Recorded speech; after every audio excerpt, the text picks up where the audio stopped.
Here's the thing nobody talks about. A switch with a good latency feels responsive. A switch with a bad latency feels broken. It's the difference between a light that responds instantly when you flip that volt switch and the light that responds half a second later, which sounds short but feels like an eternity when you are walking into a dark room. But latency is not just about feel. It affects reliability. Automation rules in Home Assistant depend on a fast, consistent response times. If your switch is slow, your automations don't work as expected. Some people end up with Zigbee switches that have inconsistent latency, and they blame the hub. Others buy Wi-Fi switches and wonder why their cloud-based response time is 2 seconds. And the answer is not complicated. Different protocols and different architectures have different latency characteristics. And today you'll see exactly what those differences are.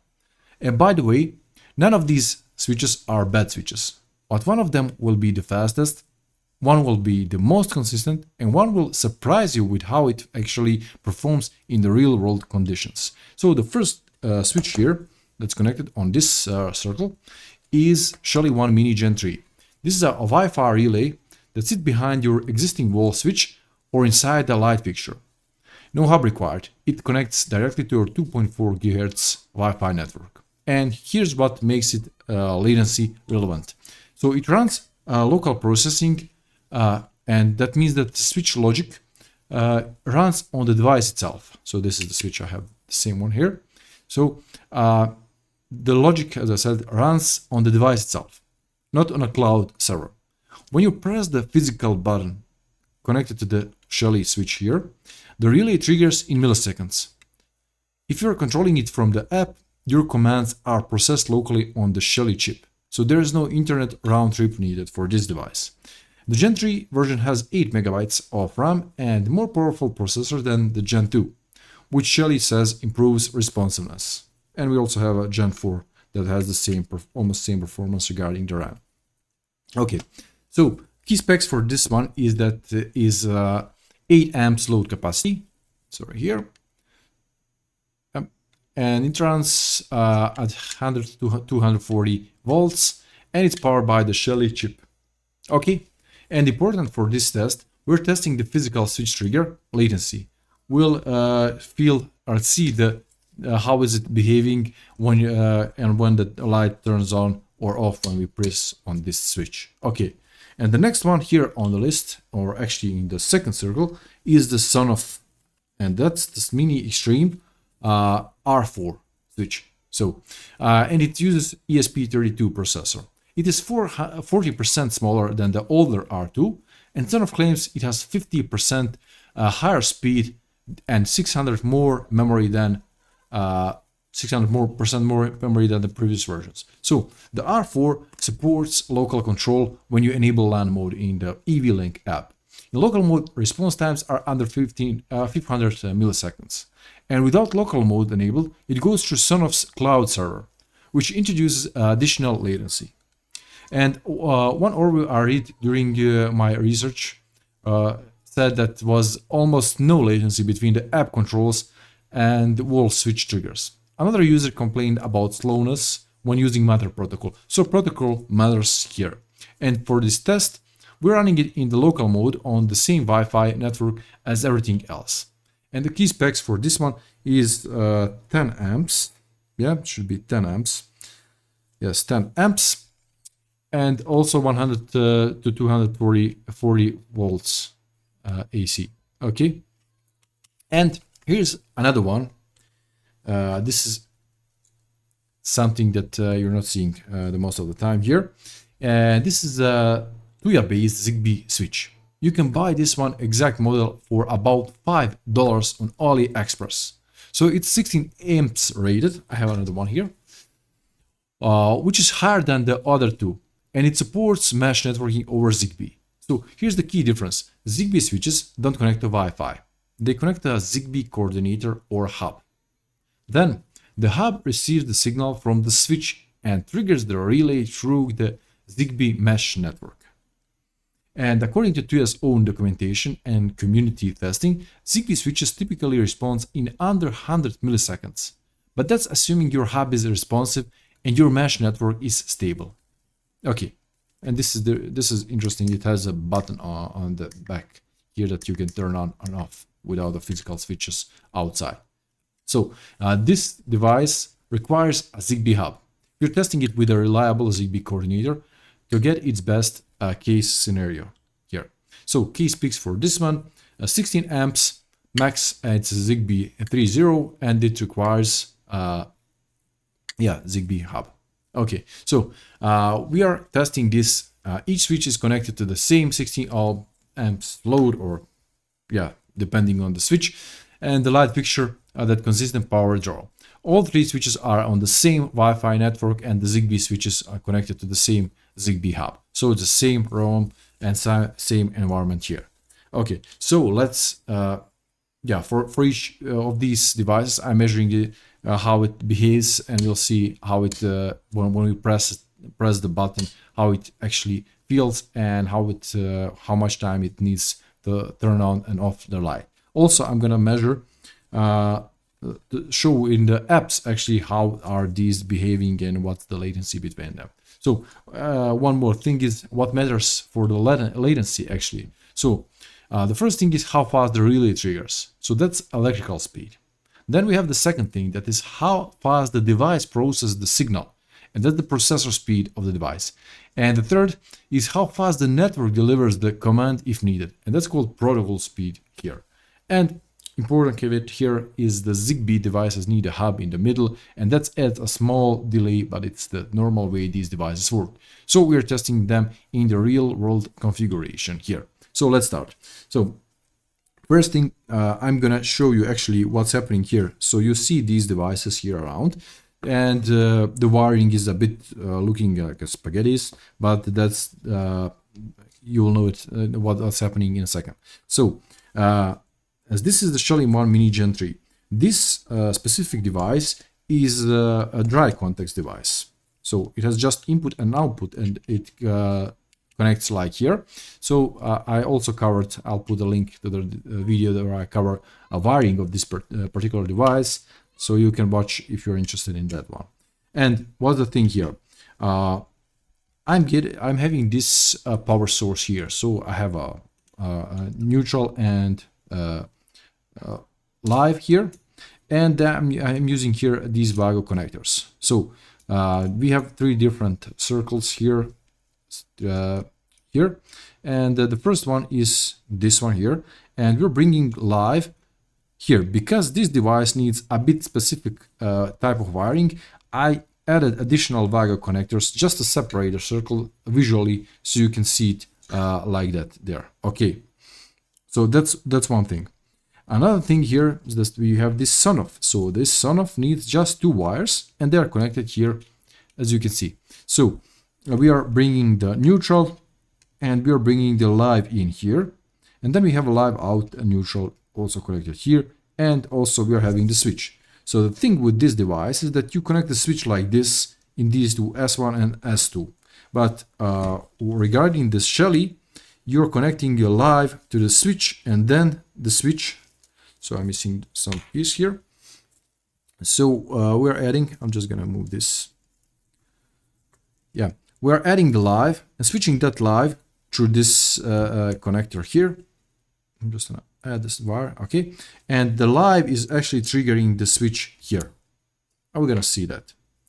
And this one is something interesting here. As I said, this is smart mini smart switch, actually some generic Wi-Fi, actually Zigbee switch here, and it also connects the same as the Sonoff, but the difference is in the these input outputs, how are they sorted here. So we have a live out, we have a live in, and we have neutral in, neutral out. I'm not sure why they put the neutral in, neutral out, because it's the same neutral here. And they also have S1 and S2, so it's the same way of connecting a switch here, physical switch here, as the same as on the Sonoff. So these are the three devices and three ways of wiring them. So I'm gonna power on my power source, main power source here. And if you're doing anything like this, please turn off your circuit breaker, because this is the high electricity power here. Okay, so the first thing I'm gonna do is I'm gonna press this Shelly Mini to see just how this behaves. So you can see instantly when I press it, it appears. So we cannot feel any latency. And the reason I'm recording this video is actually I don't like when I'm walking in a room or pressing a smart switch, and especially because we are talking here about these retrofitting switches, all of three, because we are putting them in the wall boxes behind the switch, regular switches. The feel when you actually felt sometimes I believe when you're switching the toggling actually the light, and you feel the delay there. So the point is here to know that you should know that there is a smart switch behind the wall, or nobody else who enters your house. They should just feel as the regular switch here. So the first switch here, the Shelly one, behaves as expected. So when the first time when I was actually adding these Shelly switches to my home, I was impressed by the speed, because it's instantly switches. So you cannot feel, if you don't know if there is a Shelly or any smart switch behind your switch here. Then the second one here is a Sonoff. I'm gonna turn on this Sonoff. So you see that it also instantly turns on. But here's a problem with this one that I had. And if you tested yours, maybe you have the same one. And please comment that if you have it. So the problem is here when I turn it off, you see the delay. So turn on works as expected, but turn off, it has some delay that you can feel it when pressing it. Okay, on, off. Off is always delaying. Okay, but turn on works as expected here. So that's the difference between these two here. And the third one, I'm gonna just turn off this one, that mini smart switch. So let me try it. On, and I'll just bring the light so you can see it. So on, off, on, off. So I'm really impressed with this switch because it costs about $5, and I'm not sure how is what are they doing, and how is it possible to have it like about $5 with a switch inside, smart switch and Zigbee relay there. But it works as expected. So what I have to tell you about this small switch, also the thing that you have the physical button at the back. So if I press it, it turns on and off. You have also indicator here that it's turning on, that it's actually powered on or off. So that's interesting thing. I have to tell you, this switch, I have a few of them, and sorry, I've been using them for about 2 years so far and had no problems with them. The only problem actually that is the connectivity with the Zigbee. So their range is not that high. But what I noticed, because they are using the Zigbee mesh network, is when I connect any in between, then they have no problems with connectivity. So for example, if one is too far from the Zigbee hub, if I add another one that is powered on, actually have electricity, just not powered on, but if it's just connected to the electricity, I instantly get my other one connected to the network, so without any problem. So that's some of the drawbacks regarding it, but it feels really good. And also the switch inside of this is a bit loud, so it's compared to these, you feel like it's clapping, so it's not like some nice sound as on these others. But hey, for $5 you cannot expect a lot, but this is more than enough for the $5. And now we're gonna test this through their applications. So the first one, for the Shelly, I'm gonna use their Shelly smart home. I'm gonna find this test lamp here. Okay, so here it is. I believe you can see. I'm just gonna add more light screen. Okay, you see it here. And then when I click on it, you see that it turns instantly. Off. Off is a bit stuck for some reason. Okay, it works here. So at the moment, I'm having some problems with the latency of the app itself, and I'm not sure why is that happening. Usually it's not. So let me just turn off the app and bring it back again here to see is it behaving as expected. So test lamp is off, turn it on, then turn it off. It feels fine now. Off, on, off. It works as expected. So we had some problems. Usually when you have any problems with your application, you just shut it down and turn on and open actually again. Then we're gonna test this Sonoff here to see actually how it behaves through the application. So we're using the Sonoff's EV Link application here. So inside of it, we have this Mini R4. I'm gonna open it and then I'm gonna tap here, and you see, so it has some delay. You see, and also there's an animation inside of this application that you see this dark background happening. And also when I toggle it, there is a delay. So you don't feel it fast as this Shelly Mini Gen3 device was. So you have some delay here. And now let me test this mini smart switch.